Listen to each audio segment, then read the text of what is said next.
Welcome to the Daily Review. This is Fed Razak, Senior Trading Strategist here at CMTrading, and today is November 1st, 2024, and today is Friday morning. So looking at the highlights of the day, the U.S. markets take a dive, but first, looking at today's major economic events, so 2:30 South African time.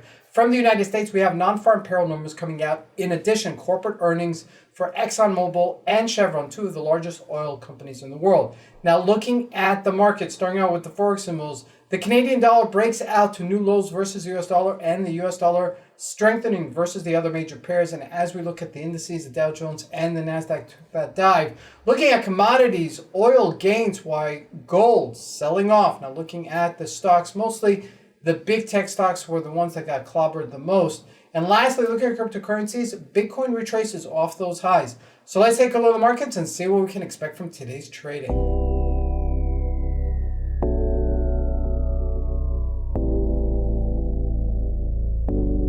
So here we go. First with the Euro USD. Now the dollar did get a little bit stronger here, but not by much, okay? But the main event, the real main event is the Canadian dollar. Look at that.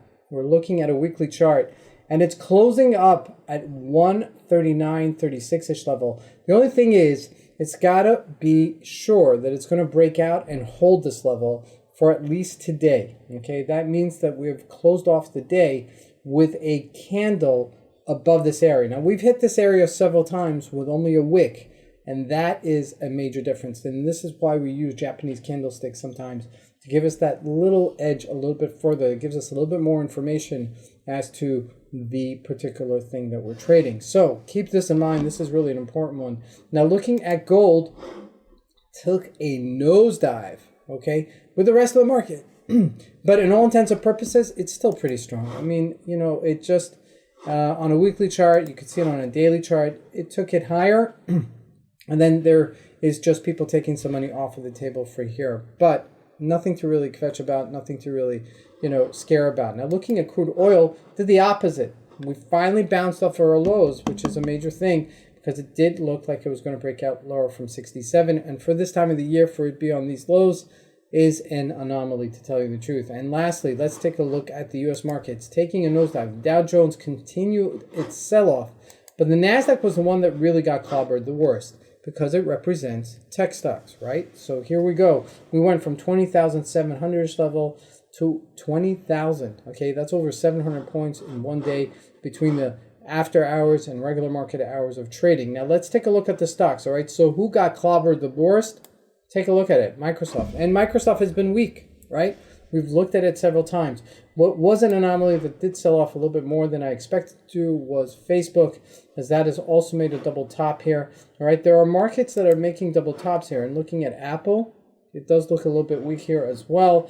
And if we look at Amazon, it did break lower also after that move yesterday. And Google, after making that big gap up, finally it closing in the gap at 172-ish level. So that is just easy trading. This is just simple trading, to tell you the truth, because the markets, are just showing to us that they're in a weak state right before we get into elections. Now, during this time of the year, we generally sell off, okay? October, beginning of November, we generally sell off. If there's a major sell-off, it happens this time of the year. So just be aware of it.